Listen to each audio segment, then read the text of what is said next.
Hello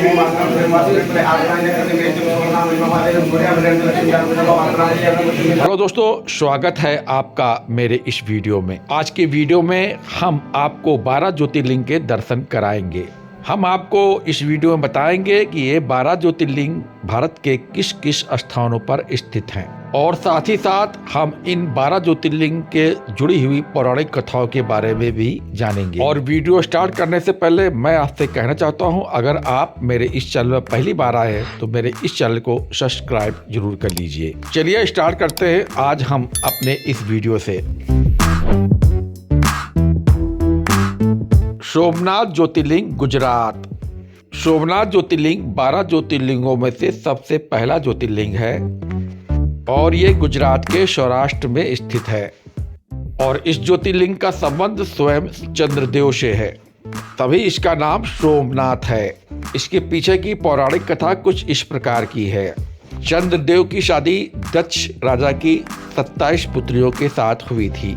इन 27 रानियों में से सबसे ज्यादा रोहिणी नामक रानी का चंद्रदेव ज्यादा ध्यान रखते थे। बाकी शेष रानियों पर चंद्रदेव ज्यादा ध्यान नहीं देते थे। इस पर क्रोधित होकर दक्ष ने चंद्रदेव को श्राप दिया कि चंद्रदेव की रोशनी का तेज कम होता जाएगा, और चंद्रदेव ने इस श्राप से बचने के लिए भगवान शंकर की आराधना की। और इस पर प्रसन्न होकर भगवान शिव ने चंद्रदेव को इस श्राप से मुक्त किया। पौराणिक कथाओं के अनुसार यह माना जाता है कि चंद्रदेव ने यह मंदिर सोने का बनवाया था, और उसके बाद रावण ने इस मंदिर को चांदी का बनवाया, और इसके बाद श्री कृष्ण ने इस मंदिर को चंदन का बनवाया। इतिहास के अनुसार यह माना जाता है कि अलग अलग युद्धों में सोमनाथ मंदिर 17 बार टूटता है और उसका पुनर्निर्माण हुआ है। आज जो हम सोमनाथ मंदिर देख रहे हैं उसका निर्माण श्री वल्लभ भाई पटेल ने कराया था। तो ये आप कर रहे हैं भगवान सोमनाथ शिवलिंग के दर्शन। चलिए अब बात कर लेते हैं दूसरे ज्योतिर्लिंग मल्लिकार्जुन ज्योतिर्लिंग श्रीशैलम।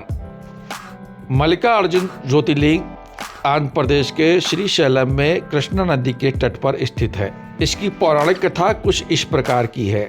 जब भगवान गणेश और भगवान श्री कार्तिकेय की शादी की बातचीत चल रही थी, तब ये प्रश्न उठा कि सबसे पहले शादी किसकी होगी। इसका निर्णय करने के लिए भगवान शिव ने दोनों को विश्व का चक्कर लगाने को कहा। इस पर भगवान कार्तिकेय ने अपना वाहन लेके निकल पड़े, लेकिन भगवान गणेश ने चतुराई दिखाई और भगवान शिव और माता पार्वती के साथ चक्कर लगा लिए।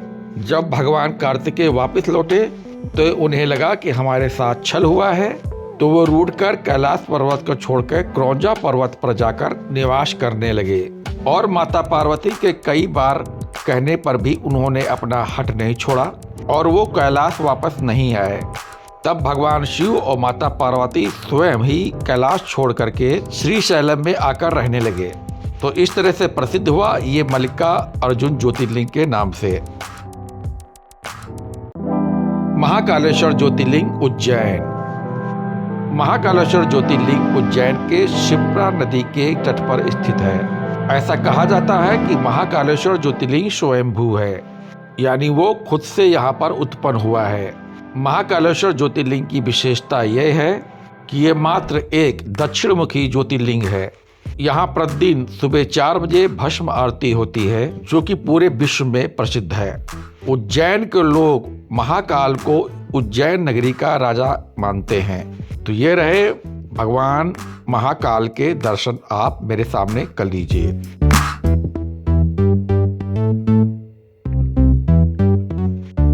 ओमकारेश्वर ज्योतिर्लिंग मध्य प्रदेश। मध्य प्रदेश में महाकाल बाबा के अलावा ओमकारेश्वर ज्योतिर्लिंग भी है। यह ओमकारेश्वर ज्योतिर्लिंग इंदौर के पास खांडवा जिले में नर्मदा नदी के तट पर स्थित है। यह ज्योतिर्लिंग जिस पहाड़ पर स्थित है वो नर्मदा नदी के बीच में एक द्वीप पर स्थित है। इस पहाड़ के चारों ओर नर्मदा नदी बहती है। इस वजह से ये पहाड़ ओम के आकार के रूप में है, तभी इस ज्योतिर्लिंग को ओमकारेश्वर नाम से जाना जाता है। बैजनाथ ज्योतिर्लिंग देवघर झारखंड। झारखंड के देवघर में बाबा बैजनाथ धाम स्थित है। ये पूरे भारत देश में एक ऐसा मात्र ज्योतिर्लिंग है जहां पर ज्योतिर्लिंग के साथ में शक्तिपीठ भी स्थित है। बाबा बैद्यनाथ को लेकर कई सारी पौराणिक कथाएं हैं और उनमें से एक ये कथा भी है जहां पर रावण ने भगवान शिव को प्रसन्न करने के लिए अपने 10 शीश का बलिदान दिया था।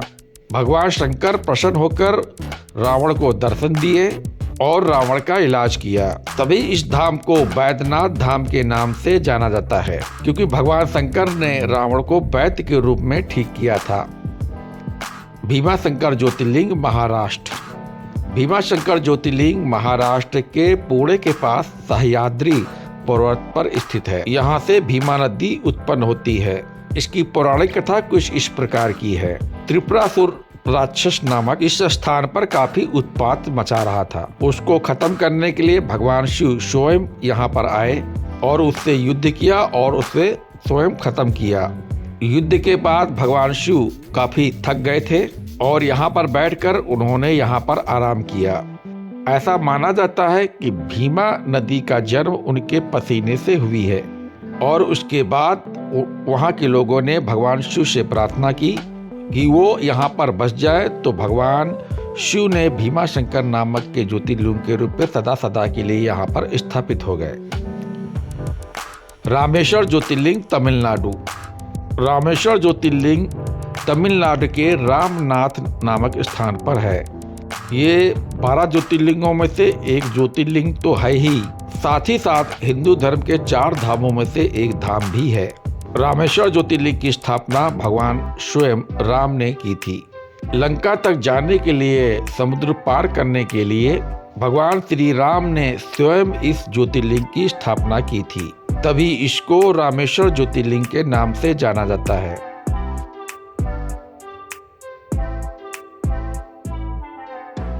नागेश्वर ज्योतिर्लिंग गुजरात। गुजरात में सोमनाथ ज्योतिर्लिंग के अलावा नागेश्वर ज्योतिर्लिंग भी है।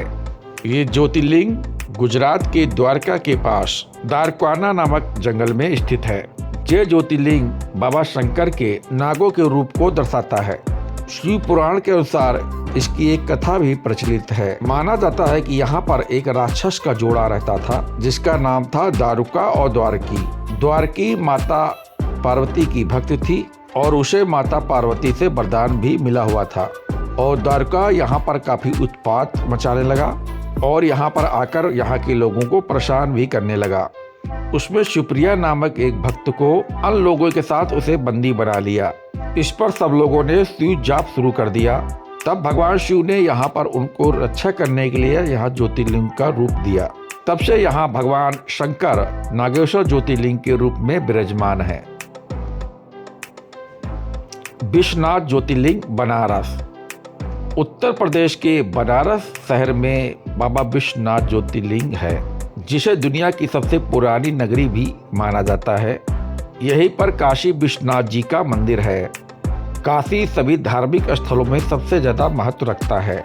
यह नगरी गंगा तट पर बसी हुई है।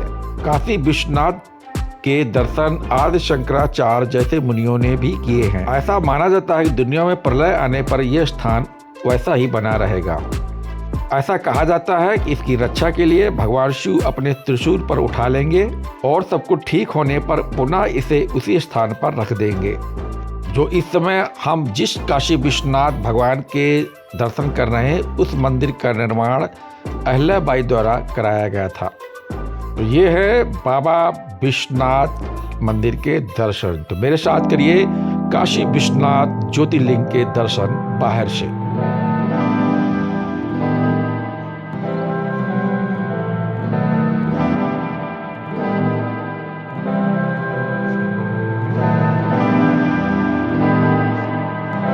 त्र्यंबकेश्वर ज्योतिर्लिंग नासिक महाराष्ट्र। महाराष्ट्र के नासिक के पास त्र्यंबकेश्वर ज्योतिर्लिंग है। ये ज्योतिर्लिंग ब्रह्मगिरी पर्वत के पास है और ब्रह्मगिरी पर्वत से गोदावरी नदी उत्पन्न होती है। माना जाता है कि गौतम ऋषि और गोदावरी के आग्रह करने पर भगवान शिव ने यहाँ पर ज्योतिर्लिंग के रूप में प्रकट हुए।